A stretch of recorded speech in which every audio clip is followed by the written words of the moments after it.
Today we're talking about the electronic music gear I'm going to buy next. Freebeat.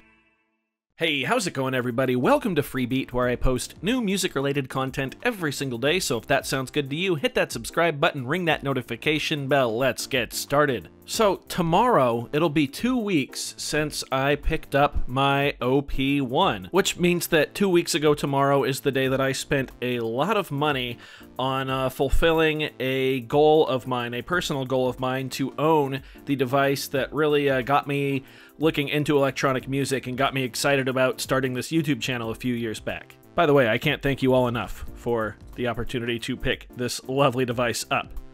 However, here at Freebeat, a major focus of the channel is on budget gear, and the OP1 is decidedly not that. So I've mentioned it a few times in comments and whatnot, and probably in a video, but for the past year or so, I have been making a buy list of gear that I would like to pick up to cover on the channel, and this is gear based on my wants as well as comments I've received from all of you. Since yesterday's video was all about transparency with money around the channel, today we'll have some transparent discussions about what gear I'm looking to pick up next. Now, a lot of this gear is based on comments that I've received from all of you, like I said. A few things on here are just my personal wish list, but if I don't list a piece of gear that you think would fit in really well with this channel, please leave it in a comment down below. Again, that's where most of this list was built, yeah, let me know if there's something I'm missing, something I should cover here on the channel.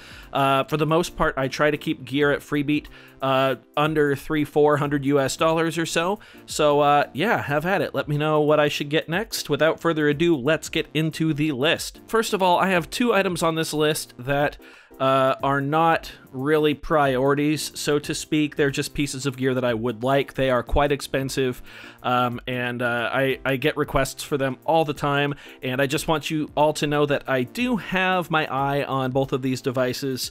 I do want them, but they're very expensive, and you know, I'll get them when I get them. When it happens, it happens, but I'm not actively out there like selling stuff trying to get enough spare cash to pick these up. And those are the Synthstrom Deluge. You guys know what it is, the grid-based DAW in a box with barely any screen, you know. It's just an amazing looking device, and the workflow looks incredible, and the stuff that you can write with it sounds incredible.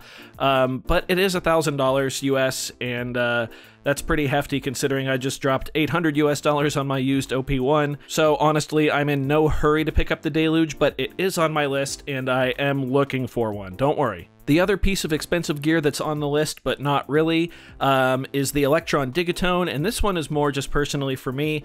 If you don't know, I just love the Electron sequencer so much, and combining that with a very powerful FM synthesizer engine, especially one that kind of breaks down FM in a more digestible way for the average consumer, which is what I would consider myself, you know, is very, very appealing to me. But at $800, it is a pretty steep price to ask. So on the list, but probably not going to wind up with one anytime soon.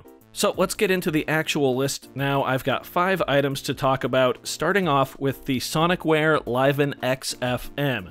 Now, I don't believe these have started shipping yet, made by Sonicware, who of course also makes the 8-bit Warps, which is an incredibly popular 8-bit synthesizer. The Liven XFM is an FM-based groove box that is retailing, I believe, for $199 US, so super affordable, very powerful FM engine. It sounds incredibly lush.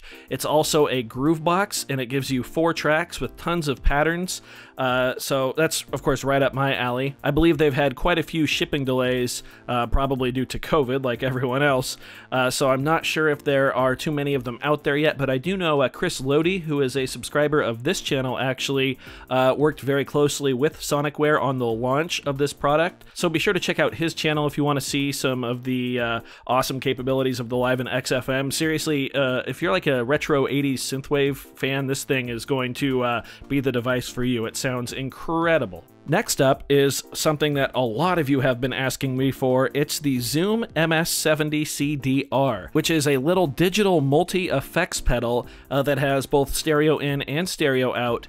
The CDR stands for chorus, delay, reverb, and it's one of the most commonly used effects pedals with synthesizers. And I have a lot of you asking me to try it out and specifically compare it to the Korg NTS-1 used as an effects box, so that's something I'm very, very interested in. I haven't really touched on effects here on the channel at all, so I think that's a really new, exciting direction I could take things. Also, I think it's fairly affordable. I want to say it's $149 US, so that's pretty cool too. So that one will probably show up sooner than later, so be on the lookout for that. Next up is a little bit of a cheater option, but I am looking for a 49 or 61 key MIDI keyboard, probably along the lines of the Novation Launch Key 49 or 61 or the Arturia Keylab Essential 49 or 61.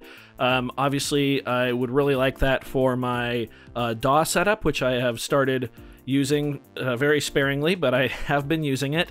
One of these keyboards essentially can replace my Launch Control XL, my KeyStep 37, and my Launchpad Mini. I know there are some trade-offs there, don't worry, but having all of those controls on one unit is very appealing to me, as is having more than 37 keys to play. I'd also like to demonstrate what you can do with one of those sort of all-in-one keyboards with something like the MPC-1 that I'm just touching off screen here. I think that could be a really good piece of content as well. Next up is the Bastille Castle drum. And this is a fun one. This is definitely more of a personal thing for me, I think. It retails for, I think, $125 US. Basically, it's a little modular drum synthesizer with a whole bunch of patch cables, and you just plug in and make all sorts of random percussion sounds and patterns with it. I'm not really exactly sure how modular works, really, but I wouldn't be opposed to learning. I just don't want a big whole rig yet. So something that's like this big, runs on USB, and is focused on drum sounds is just perfect for me. You know, something I can just play around with really whenever and learn how that works. I haven't seen too many people cover it on YouTube either, so I think that could be a fairly fun option. And again, it's so inexpensive that I'd imagine that will show up sooner than later on the channel. And last on the list is the Yamaha Reface DX. Second piece of FM gear mentioned in this video, third I guess if we count the Digitone, but yeah, I have been really developing an affinity for that classic DX7 sound, that classic FM synth from the 80s, and the Reface DX seems like a really great way to get access to some of those sounds on a more basic level. I know it's still probably overly complex to program and whatnot, but I know it saves presets, and you can just run through those and play them, so, you know, in an effort to learn more about actual FM synthesis, I think the Reface DX is a really interesting option. I certainly like the price and find it quite attractive at $299 US. You know, definitely a lot less expensive than something like the Digitone, and also a keyboard that would be fairly easy to integrate into my setup as well. That could almost directly replace the KeyStep 37 for me, as I don't use the sequencer or the arpeggiator on board on the KeyStep that often, so just having a 37 key keyboard that's also a synth could pull double duty for me. So there you have it. Those are probably the next 5 things that are going to wind up being on the channel. Of course, this is all subject to change. I could win the lottery tomorrow, and then it's Roland Phantom all the time. No, just kidding. I don't know what I'd do if I won the lottery. New studio.